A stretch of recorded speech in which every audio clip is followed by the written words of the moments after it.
So for our presentation, we'll be discussing the rideshare industry, and my name's Brendan, I'm Justin. and let's get to it. So as I said, we'll be discussing the rideshare industry. We'll be briefly talking about Uber and Lyft, as well as some other key players and other role models in the rideshare and ride-hailing industry. And starting off with the basic need category. In larger cities where public transport use is high and motorization rates are low, consumers are in need of other mobility modes to reduce contact with large groups of people. There's currently a need for essential workers and senior citizens. They need extra assistance, and that is in tasks such as just getting to work or getting to like vaccination sites, which we'll be getting into that a little bit later. There's also the desire to avoid the spread of COVID and the desire to expand the mobility usage beyond just ride sharing.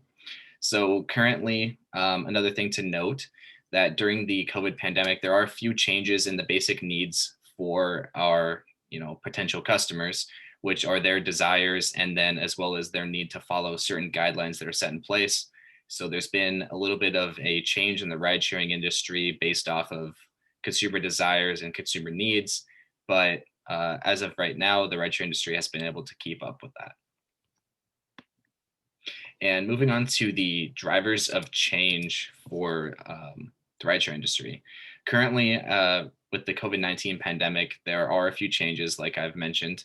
So the use of ride hailing services is becoming more prevalent. In that image on the right-hand side there, you see the Lyft and CVS. So recently, Uber and Lyft have both partnered with CVS to get people to vaccination sites as well as their general appointments.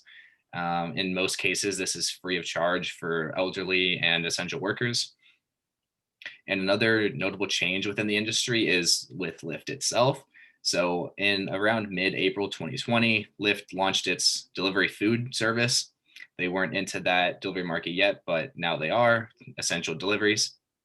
And another thing is that there are health concerns from COVID that are starting to push people back into their own vehicles rather than using Uber or Lyft.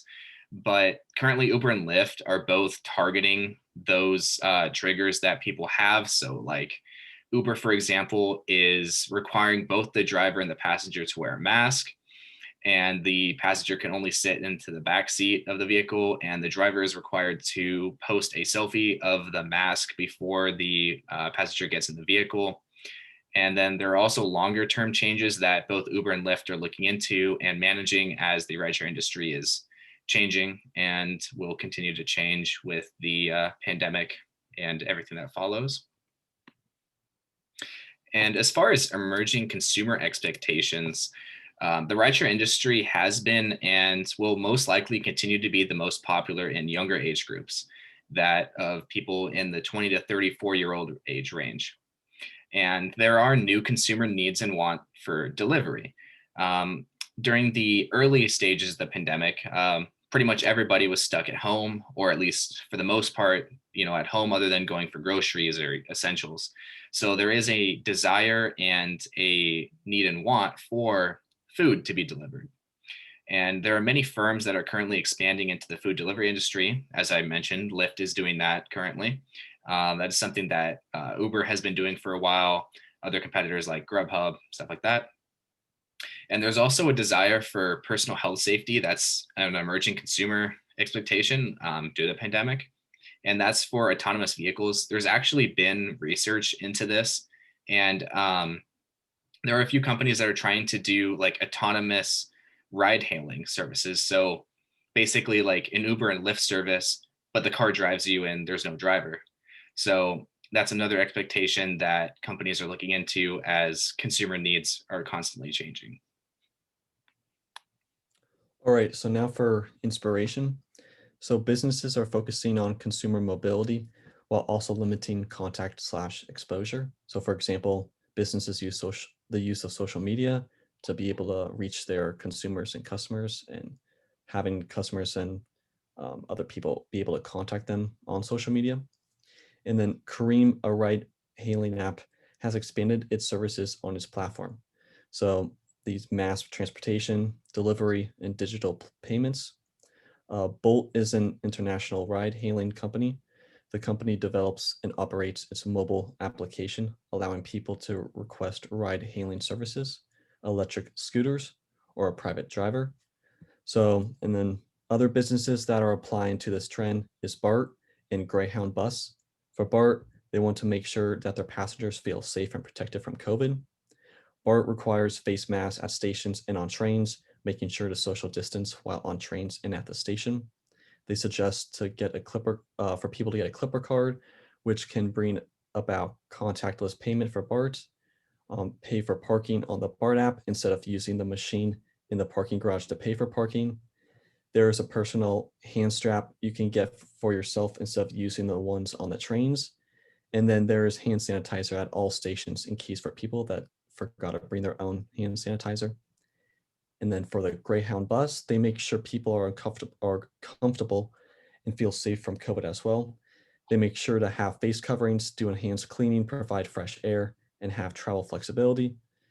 They make sure that the face coverings are worn at all times to protect the safety of others.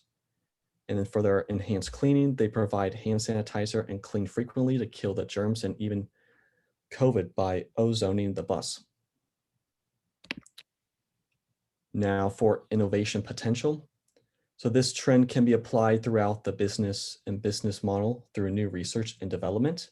So examples include expanding into smaller cities for deeper market penetration and higher yield, raising brand awareness through free services such as rides and deliveries, and increasing the findings and usage of autonomous vehicles.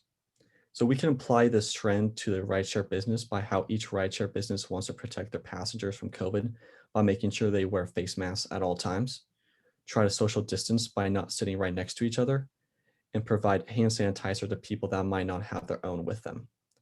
Also, Uber, for example, has Uber Eats, where the Uber driver picks up food for a person that ordered food on their Uber Eats app.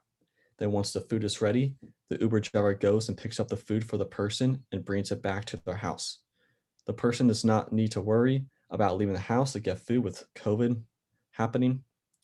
And we can apply this trend to the rideshare business is how Uber and Lyft can take the passengers to places where the vaccines are.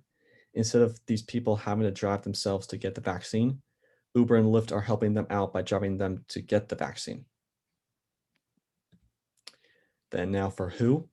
So this trend can be applied to anyone, especially from the food services used by different rideshare companies. So creating a market strategy to want to focus on different age groups, not just one particular. So advertising, get the attention from any age by promoting their brand, show in ads for different age groups, and then reestablishing brand image, focusing on everyone, having everyone feel accepted. So the new customer groups that we can apply this trend is basically everyone. The most likely to use rideshare are Gen Z and millennials. So people that are millennials use rideshare to go out, such as going to the bar, to get a drink, or even going to a restaurant with friends. Some 70% said they will hail an Uber to go out, the most popular form of usage for the service. But for Gen Z, being younger is more new to this trend. With COVID going on, Gen Z not being so affected by COVID would take Uber more often than older people. Gen Z then should not stress about the impact of COVID when doing rideshare. They can take advantage of going to places by using rideshare. What would have to happen for Gen Z is they need to keep wearing masks when using rideshare so they do not spread COVID to the driver that can be a lot older. And Gen Z might not get the symptoms, but have to show protection towards drivers when they use rideshare. And lastly, our innovation for the rideshare industry. From all of our research, we decided that it would be very beneficial to create an all-in-one portal for ride sharing and food delivery under something called a super app. This would be a user and driver experience that will be made easier and have less steps. Drivers can transport both food and people. It's easier for the drivers to keep track of using one app instead of multiple. And then for capture user engagement, possible implementation of discounts to be used for either food or rideshare, such as using a point system. So points could also be used for a free or discounted ride with a distant limit. So people can get points if they keep using this app, and then the more they get, possible free or discounted rides.